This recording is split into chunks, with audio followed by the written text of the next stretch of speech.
मया लोकसभायां सदस्यरूपेण निर्वाचितः। निश्चयेन परमेश्वरस्य नाम्ना शपथं करोमि यत् अहं विधिना स्थापितं भारतस्य संविधानं प्रति यथा विश्वासं निष्ठां च वहिष्यामि। अहं भारतस्य सार्वभौमत्वम् अखण्डतां च धर्मश्चैव यस्य पदं स्वीकुर्वन् अस्मि तस्य कर्तव्यं निष्ठया निर्वहिष्यामि।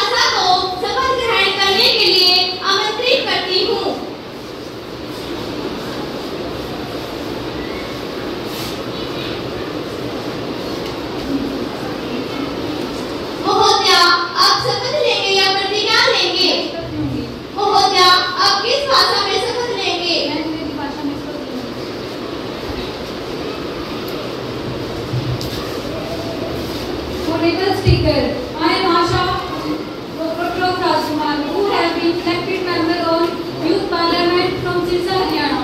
Solemnly affirm that I will bear true faith and allegiance to the Constitution of India as established by law. I shall uphold the sovereignty and integrity of India, as that I will faithfully discharge the duties which are assigned to me.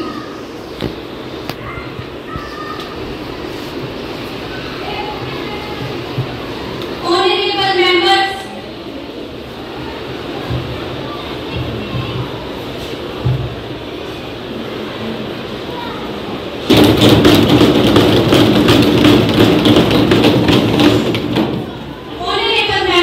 I feel great pleasure to tell you that a delegation from South Africa is visiting our country. The respected members of delegation are present in this house. On behalf of delegation is present, extend my heartiest welcome to the respected members.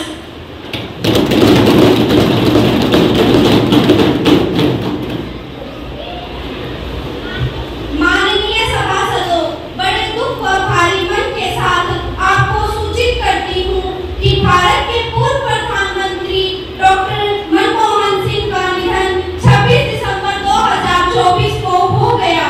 वे भारत के प्रमुख अर्थशास्त्री राजनेता थे। मैं उनके निधन पर संसद की ओर से उनके परिवार के प्रति संवेदना प्रकट करती हूँ कि भगवान उन्हें अपने चरणों में स्थान दे।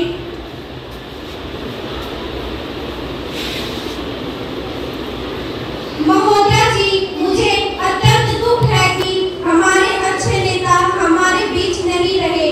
अब केवल उनकी समृद्धियां ही हमारे पास हैं।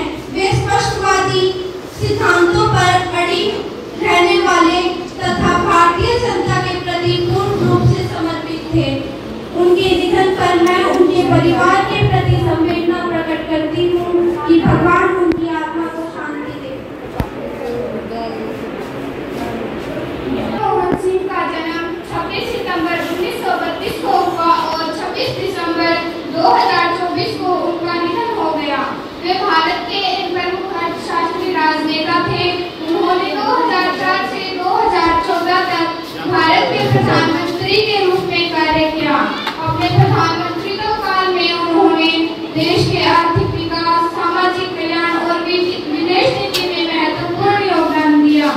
उन्होंने देश के लिए अनेक योगदान दिए। डॉक्टर मनमोहन सिंह ने 1991 में भारत में आर्थिक सुधारों की शुरुआत की, जिससे देश की अर्थव्यवस्था को एक नई दिशा मिली। भगवान उनको अपने चरणों में वास दे और उनके परिवार को सहन शक्ति दे। अध्यक्ष महोदय, मैं आप और प्रधानमंत्री जी के द्वारा दी गई श्रद्धांजलि में अपने को भी संयोजित करती हूँ। पूर्व प्रधानमंत्री श्रीमान मनमोहन सिंह जी के साथ मुझे भी काम करने का सौभाग्य प्राप्त हुआ है। वे अपने मधुर व सरल स्वभाव के कारण सभी के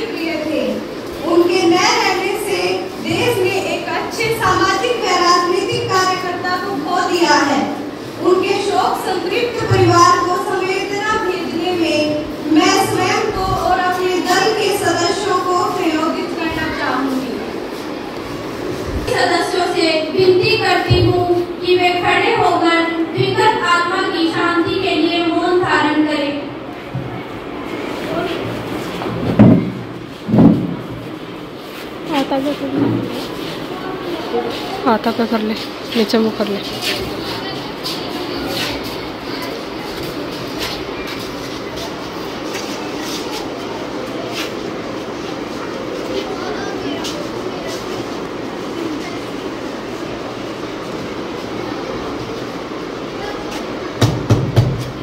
प्रधानमंत्री जी अपने मंत्रिपरिषद के नवनिर्वाचित मंत्रियों से सदन का परीक्षा करवाएंगे। आपके माध्यम से संसद में आए नए मंत्रियों से परीक्षा करवाती हूँ। कुमारी अंजलि, कानून मंत्री।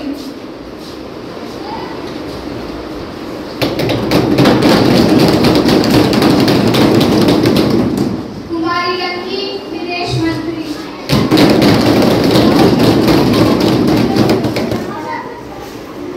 माननीय सभासदों, अब प्रश्नकाल शुरू होता है।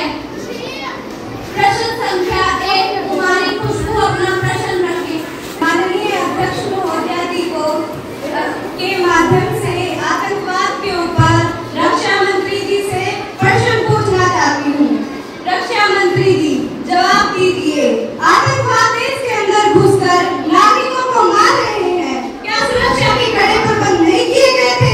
देश के अंदर आतंकवादी कैसे घुसे? रक्षा मंत्री जी जवाब दीजिए।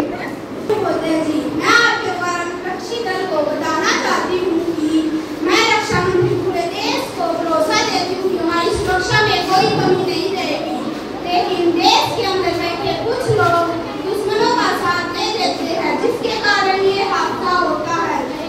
जिन लोगों ने ऐसा करने का अपराध किया है, उन्हें छोड़ा नहीं जाएगा, सबके सख्त कार्रवाई की जाएगी। जो अपना प्रश्न रखें। बात के माध्यम से वित्त मंत्री जी से प्रश्न पूछना चाहती हूँ, क्या आपकी अनुमति है? हाँ, अनुमति है। वित्त मंत्री जी, वित्त मंत्री जी, आपकी सरकार यूपीएस को क्यों लागू करना चाहती है? इससे कर्मचारियों को क्या लाभ है? इस बारे में स्थिति को स्पष्ट करें व सरकार के कर्मचारियों को इसके लाभ के बारे में बताएं। महोदय जी, मैं आपके माध्यम से मंत्री जी व संसद को बताना चाहती हूँ कि यूनिफाइड पेंशन यूपीएस के माध्यम से यूपीएस के माध्यम कई फायदे हैं, खासकर सरकारी कर्मचारी के लिए निश्चित पेंशन प्रदान करता है, जो बाजार की अस्थिरता से अप्रभावित रहता है, जैसे कि नेशनल पेंशन सिस्टम एनपीएस। इसके अतिरिक्त यूपीएस में यदि कर्मचारी 25 साल की सेवा पूरी करता है तो उसे अंतिम 12 महीने के औसत मूल्य वेतन 50% पेंशन के रूप में मिलेगा। यदि 10 साल अधिक और 25 साल से कम सेवा करता है तो उसे एक निश्चित राशि जैसे 10,000 रुपए। क्या आप 10,000 रुपए में इतनी महंगाई में अपना घर पर चला सकते हैं? संसद की गरिमा बनाए रखें। आप मुझे बोलने तो दे, इसके कई फायदे हैं, आप सुने तो सही। सरकार आपको 18% योगदान दे रही है, 10,000 रुपए तक कटनी मां पेंशन के रूप में मिलेगा। प्रश्न रखें। महोदया जी, मैं आपके माध्यम से वाणिज्य उद्योग मंत्री से प्रश्न पूछना चाहती हूँ, क्या मुझे अनुमति है? हाँ, अनुमति है। वाणिज्य उद्योग मंत्री जी, मैं जानना चाहती हूँ कि जम्मू कश्मीर में टूरिज्म और फूड प्रोसेसिंग को लेकर सरकार ने कौन-कौन से प्रयास किए हैं और सरकार का यह नतीजा किस स्टेज पर पहुँचा, मैं जानना चाहती हूँ। माननीय महोदय जी, मुझे खुशी है कि विपक्षी दल ने यह प्रश्न पूछा। मैं बताना चाहती हूँ कि हमने जो स्कीम जम्मू कश्मीर के प्रोत्साहन के लिए चलाई है, उसमें देश के अंदर भी लोगों ने रजिस्ट्रेशन करना शुरू कर दिया है। इससे हमारा अनुमान था कि इससे निवेश 40,000 करोड़ आएंगे, पर यहाँ तो 60,000 करोड़ का अनुमान है। इससे जम्मू कश्मीर की स्कीम में जो फंड थे वो कम पड़ेंगे, वो हमें बढ़ाने पड़ेंगे। श्री प्रधानमंत्री जी इसके प्रतिभागी है। जम्मू कश्मीर में बड़े पैमाने पर नए उद्योग आए, नए निवेश आए, नए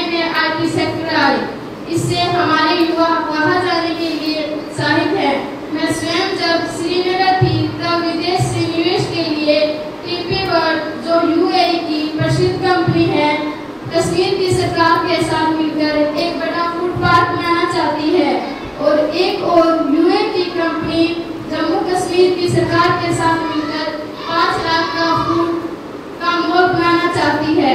इससे सरकार बड़ा प्रोत्साहन दे रही है। कुमारी अब पूनम अपना प्रश्न पेश करें। मैं आपके माध्यम से प्रधानमंत्री की आवश्यकता से प्रश्न पूछना चाहती हूँ, क्या आपकी अनुमति है? हाँ, अनुमति है। मैं प्रधानमंत्री की आवश्यकता से प्रश्न पूछना चाहती हूँ। देश का पैसा या धन इसके निर्माण में बहुत सा पैसा लगा है या लगाया जा रहा है, जैसे रेलवे पुल। मैं जानना चाहती हूँ देश में बन रहे पुल में लापरवाही क्यों? देश का पैसा और लोगों की जान के साथ खिलवाड़ क्यों? प्रधानमंत्री जी उत्तर दीजिए। महोदय जी, पुल निर्माण में 10 करोड़ से 50 करोड़ रुपए प्रति किलोमीटर खर्चा लगता है, जिससे पुल का प्रकार, बिंब, आर्च, सस्पेंशन, लीपी, गहराई और सामग्री, हजारों करोड़ रुपए पुलों के नव निर्माण पर लगाए गए हैं, जिससे लोगों को लाभ हो और देश का विकास हो। लेकिन पर्यावरणीय संतुलन के कारण प्राकृतिक आपदाएं जैसे अधिक वर्षा, बाढ़, भूकंप आदि समस्याओं को ध्यान में रखकर कड़े प्रबंध किए गए हैं। इसके बावजूद भी देश में कुछ ऐसी घटनाएं हुई हैं जिससे जान माल की हानि हुई है। महोदय जी, अगर 2024 के आंकड़े उठाए जाए तो भारतीय मौसम विभाग के अनुसार सामान्य से 7.6% अधिक वर्षा हुई है। महोदय जी, हमने जांच कमेटी गठित की है। अगर किसी प्रधानमंत्री जी, सरकार ने लाखों करोड़ों रुपए खर्च किए हैं, फिर भी ये पुल एक वर्षा को झेल नहीं पा रहे हैं। पहले आप हमारी पूरी बात तो सुनिए। महोदय जी, हमने जांच कमेटी गठित की है। अगर किसी और तरह की गड़बड़ी पाई गई तो दोषियों पर सख्त से सख्त कार्रवाई की जाएगी। लोगों के जीवन और देश के विकास से बढ़कर कुछ नहीं है और इसके लिए हम प्रयास हैं। पूजा अपना प्रश्न रखें। माननीय अध्यक्ष महोदया जी, मैं आपके माध्यम से प्रधानमंत्री जी से प्रश्न पूछना चाहती हूँ, क्या अनुमति है? हाँ, अनुमति है। प्रधानमंत्री जी, जातीय जनगणना की स्थिति को स्पष्ट करें। ये जातीय जनगणना कब पूरी होगी? देश में कितनी ओबीसी, एससी और एसटी हैं? प्रधानमंत्री जी उत्तर दीजिए। महोदय जी, जाति आरक्षण के आधार पर ओबीसी, एससी, एसटी सभी विभागों में कार्य नियम अनुसार सुचारू रूप से चल रहा है। वर्तमान में भी 29 मंत्री ओबीसी हैं। बाकी की जातीय जनगणना आम चुनाव के बाद जनगणना और परिसीमन होगा। इस कार्य को पूर्ण रूप देने के लिए 1.5 से 2 साल लगेंगे। हम आश्वासन देते हैं कि बहुत जल्द सुचारू रूप से कार्य करेंगे। कुमारी खुशबू अपना प्रश्न रखें। महोदय जी, मैं आपके माध्यम से गृह मंत्री जी से प्रश्न पूछना चाहती हूँ, क्या मुझे अनुमति है? अनुमति है। गृह मंत्री जी, बताइए, आस्था और धर्म को लेकर हमारे लोग बहुत संजीदा हैं। मेलों में, मंदिरों में आस्था से इन्हीं लोगों की भीड़ अनियंत्रित हो जाती है। जैसे कुंभ के मेले में भीड़, केदारनाथ, वैष्णो देवी, बद्रीनाथ, हरिद्वार, लोगों की जान खतरे में रहती है, भगदड़ मच जाती है। इस भगदड़ को कम करने के लिए सुनिश्चित व्यवस्था करने के लिए प्रशासन पहले से प्रबंध क्यों नहीं करती? हजारों लोगों की जान जा चुकी है, कुंभ के मेले में कितनी जान गई है, इसकी जवाबदेही कौन देगा? इससे प्रशासन पंगु साबित होता है। गृह मंत्री जी, जवाब दीजिए। माननीय महोदय जी, मैं आपके माध्यम से विपक्षी दल तथा देश को यह बताना चाहती हूँ कि धर्म के प्रति आस्था, असीम प्रेम तथा लोगों की भावनाओं को नियंत्रित नहीं किया जा सकता। रही बात प्रशासन की, तो हमने पहले ही प्रबंध कर दिए थे। इतने प्रबंध करने के बावजूद भी इतनी जाने क्यों गई? शांत संसद की गरिमा बनाए रखें। इसके लिए कुंभ के मेले से पहले ही हमने दिशा निर्देश जारी कर दिए थे। कुंभ के मेले में शिविर सेवा कर्मचारी, पंडाल रहित शिविर और अस्पताल जैसी सुविधाएं उपलब्ध होती हैं। यह आप भी जानते हैं कि आपने जितनी भी प्रबंध किए हैं उनके बावजूद भी इतनी जाने गई हैं कुंभ के मेले में। आप पहले मेरी बात को सुनिए। ये सुविधाएं श्रद्धालुओं को बेहतर अनुभव कराने और उनकी जरूरत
क्या?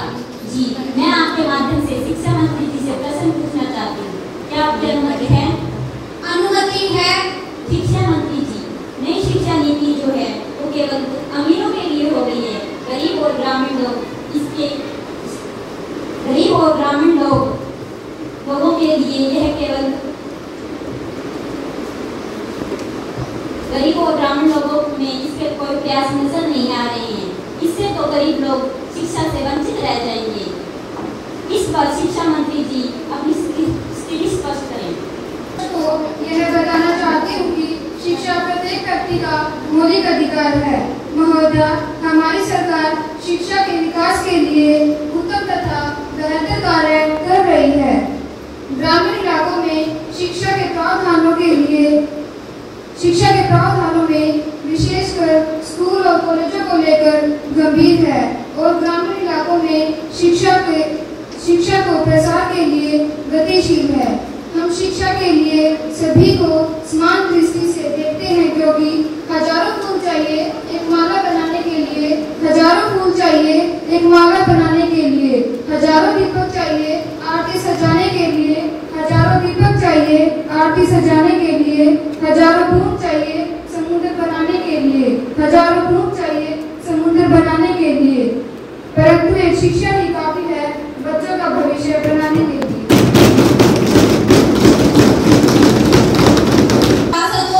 अब हम ध्यान आकर्षण विषयों पर चर्चा करेंगे। माननीय अध्यक्षा जी, मैं देश के प्रधानमंत्री का ध्यान देश में बढ़ रही हिंसक भीड़ आंदोलन की ओर खींचना चाहती हूँ। देश के विभिन्न इलाकों में दिन प्रतिदिन ऐसी घटनाएं बढ़ रही है जिनमें भीड़ ने पीट कर किसी आदमी को मार डाला। अभी हाल में ही कर्नाटक में हिंसक भीड़ ने पीट कर एक इंजीनियर की जान ले ली। दरअसल इस घटना के पीछे सोशल मीडिया पर फैल रही अफवाहों का बहुत बड़ा हाथ है, जिसमें यह प्रसारित किया जा रहा है कि बच्चों का अपहरण करने वाला गिरोह है सड़क पर घूम रहा है। अध्यक्ष जी, सरकार की ऐसी घटनाओं को रोकने के लिए खास उपाय नहीं किए गए। यदि सरकार समय समय पर ठोस कदम उठाती है तो ऐसी घटनाओं पर काबू पाया जा सकता है। ऐसी घटनाओं से पूरा देश परेशान है। मैं माननीय जी ऐसी घटनाओं में माननीय गृह मंत्री से पूछना चाहती हूँ कि इस संदर्भ में क्या क्या कदम उठाए जा रहे हैं। अब माननीय सुशीला जी अपना विशेषाधिकार हनन प्रस्ताव सदन में पेश करेंगी। मान्य से सदन की कार्यवाही में भाग लेने के लिए आ रही थी तो रास्ते में करनाल बाईपास में सदा निवास में खड़े पुलिस वालों ने मुझे बैग से रोके रखा, मेरी गाड़ी के पूरे दस्तावेज होने के बावजूद, जिसके कारण मैं सदन की कार्यवाही में देरी से पहुंची। यह सदन सांसद के विशेषाधिकारी के हनन का गंभीर मामला है तथा मुझे ऊपर से गुप्तचर का आदेश है। मेरा अनुरोध है कि आप सरकार को अपराधियों के खिलाफ कार्यवाही का आदेश दें। तुम्हारी गरिमा अब सदन में काम रोको प्रस्ताव पेश करने की अनुमति चाहती है। माध्यम से काम रोको प्रस्ताव रखना चाहती हूँ। क्या आपकी अनुमति है? अनुमति है। माननीय अध्यक्ष महोदया जी, आपके माध्यम से सदन का ध्यान देश में रोज हो रहे आतंकी हमलों की ओर दिलाना चाहती हूँ। हाल ही में जम्मू कश्मीर में पहलगांव में 26 पर्यटकों की हत्या की जो गंभीर घटना हुई है, उस पर चर्चा करने के लिए संसद की कार्यवाही रोकने की अनुमति चाहती हूँ, ताकि इस प्रस्ताव पर विचार विमर्श किया जा सके। मां जी को काम रोको प्रस्ताव पेश करने की अनुमति दी जाए या नहीं? जो पक्ष में है वो अपना हाथ खड़ा करें।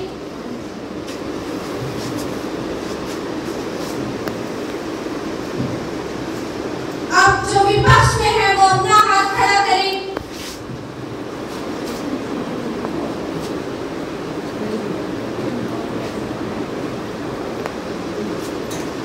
ना कहने वालों का बहुमत है, ना कहने वालों का बहुमत है, ना कहने वालों का बहुमत है।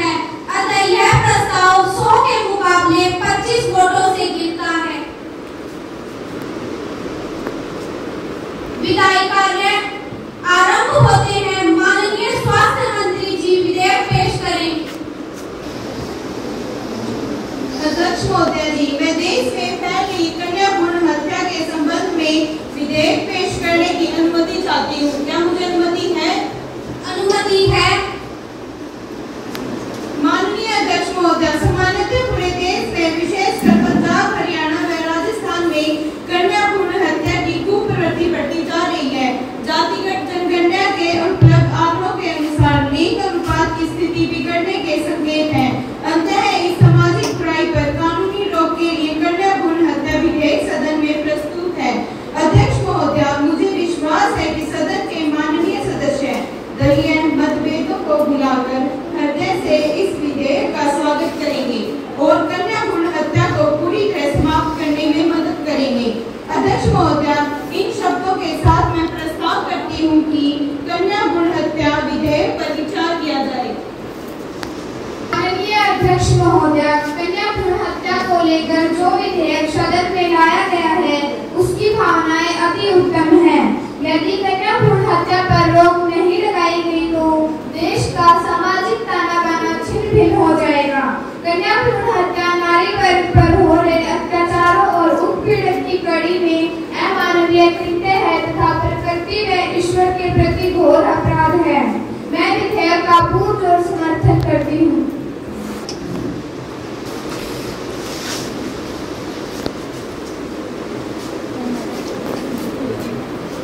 माननीय अध्यक्ष महोदय, कन्या भ्रूण हत्या रोकने के लिए जो विधेयक सदन में रखा गया है उसकी भावना की मैं और विपक्ष कदर करते हैं, परंतु केवल कानूनी रोक लगाने से इस अपराध पर काबू नहीं पाया जा सकता। आज आवश्यकता जनता को शिक्षित करके उसकी मानसिकता को बदलने की है। नारी को समाज में उचित सम्मान दिलाने की दिशा में सत्ता पक्ष कोई नई पहल करे। जब महिलाओं को लोकसभा व विधानसभा में आरक्षण देने की बात आती है तो सत्ता पक्ष को साफ सुन जाता है। सत्ता पक्ष एक तरफ नारी के सम्मान की बात करता है तो दूसरी तरफ उन्हें पुरुषों के बराबरी में लाने को तैयार नहीं है। अध्यक्ष महोदय, कन्या भ्रूण हत्या को रोकने के लिए मेरा सुझाव यह है कि अल्ट्रासाउंड जैसी तकनीकों को प्रयोग जो लिंग जांचने के लिए किया जाता है पर पूर्ण रोक लगाई जाए और ऐसा करने वाले क्लिनिकों व प्रयोगशालाओं को इस कानून के दायरे में शामिल किया जाए। अतः अध्यक्ष महोदय जी, मेरा सुझाव है कि सरकार कन्या भ्रूण हत्या पूरी तरह से रोकने के लिए और सख्त प्रावधान लाए। साथ ही विपक्ष के सुझावों को भी इस कार्य में शामिल किया जाए। समाप्त होती है तथा तीसरे वाचन की बहस आरंभ होती है। स्वास्थ्य मंत्री जी वक्तव्य दें। अध्यक्ष महोदय, नेता विपक्ष का सुझाव है कि अल्ट्रासाउंड तकनीक का प्रयोग लिंग जांच करने के लिए नहीं किया जाए। यह स्वीकार कर लिया गया है। आजाद सांसद कुमारी मधु जी का संशोधन महिला शिक्षा विधेयक की तरफ ध्यान देना स्वीकार कर लिया गया है। महिला संशोधन कन्या भ्रूण हत्या धारा 302 के तहत लाया जाए, ये स्वीकार कर लिया गया है। अंततः महोदय, मैं आपके माध्यम से सदन से अनुग्रह करती हूँ कि इस विधेयक को सर्वसम्मति से पास किया जाए। द्वारा स्वीकार कर लिए गए हैं। अतः सदन के विचार जानने के बाद ऐसा प्रतीत होता है कि विपक्ष भी कन्या भ्रूण हत्या विधेयक 2025 को सर्वसम्मति से सदन में पास करवाना चाहते हैं। क्या विपक्ष मेरी बात से सहमत है? अतः यह विधेयक सर्वसम्मति से पारित किया जाता है।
और सभी एक बार अपने लिए जोरदार तालियां हों।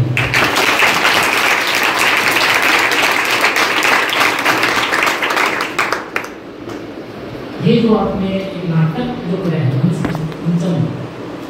यूथ पार्लियामेंट युवा संसद, तो संसद की जो कार्रवाई होती है उस पर नाटक के ऊपर प्रस्तुत किया कि कैसे बच्चे उसमें पार्टिसिपेट करते हैं, किस चीज़ की क्या क्या भूमिका होती है, इसका उद्देश्य क्या होता है, संसद में जो आयोजित की जाती है स्कूलों के अंदर, बता सकते हैं उसका उद्देश्य क्या है? हाँ बताइए सर।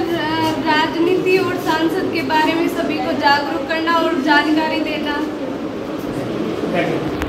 तो राजनीति के बारे में जानकारी देना, कहते हैं जो सांसद होते हैं उनके क्या क्या कर्तव्य होते हैं, इसमें नेतृत्व की भावना है ना, ये आप पूरे देश में नेतृत्व कर रहे हैं सभी नाटक के रूप में कराया, लेकिन जो सांसद होते हैं रियल में उसमें देश का नेतृत्व करते हैं, उसमें समस्याएं उठाई जाती हैं, देश की समस्याएं, सामाजिक मुद्दे हैं या फिर आर्थिक मुद्दे उठाए जाते हैं।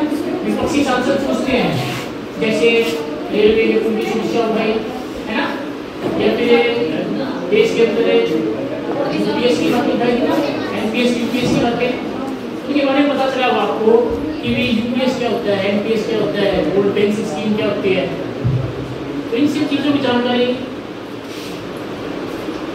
आपको इन चीज़ों से मिलती है। देश की समस्याओं के बारे में बच्चों को जागरूक करना और बच्चे उन समस्याओं को कैसे यहाँ उठाते हैं और जो मंत्री हैं उनका कैसे जवाब देते हैं। वैसे आपका कार्यक्रम थोड़ा कम रह गया क्योंकि टाइमिंग जो होती है वो होती है 50 से 60 मिनट, तो आपकी थोड़ी 35 मिनट का टाइम देंगे, थोड़ा कम कर इसको आप बढ़ा सकते हैं, ठीक है ना। ये तो छोटी छोटी चीज़ें हैं उन्हें आप बढ़ा सकते हैं, कोई बात नहीं, भविष्य में भी मौका मिलेगा। अभी शिवानी ग्रुप की शुरुआत हुई है आपसे, शिवानी ग्रुप के अंदर 5 स्कूल हैं और 5 में से ग्रुप में से एक फर्स्ट आना है, तो शुरुआत आपसे है। अब बाकी 4 कैसा प्रोग्राम करते हैं, कैसे परफॉर्मेंस रहती है उनकी, वो तो वहाँ जाने के बाद पता चलेगा। आप ये मत सोचना हार भी छोटी रहती है, ठीक है ना, लेकिन अपनी कोशिश मत छोड़ना भाई, क्या पता आपका ये उनसे बढ़िया हो, है ना। कई स्कूलों में जाते हैं तो 15-20 मिनट में पूरा कर देते हैं, तो ये आप पॉजिटिव सोचना कि आपका बढ़िया था।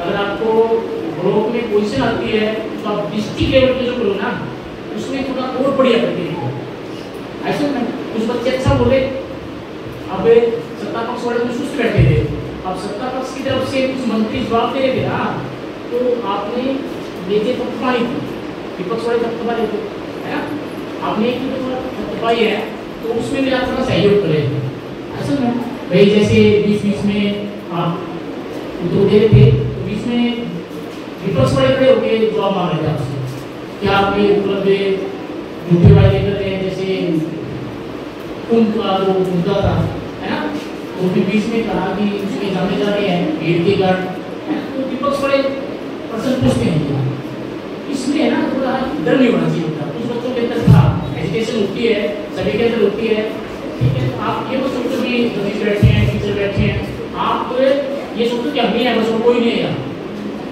एक बिना डर के आप जवाब दें और ये जो कार्यक्रम था आपका बढ़िया था, इसके लिए मैं टीचर को मैं तैयारी करवा ली और सभी को बधाई देता हूँ और भविष्य के लिए आपको शुभकामनाएं देता हूँ बेटा, ताकि अगर आपकी पोजीशन आती है ग्रुप में तो आप डिस्ट्रिक्ट लेवल पे को बेहतर कर सकते हैं। धन्यवाद, थैंक यू।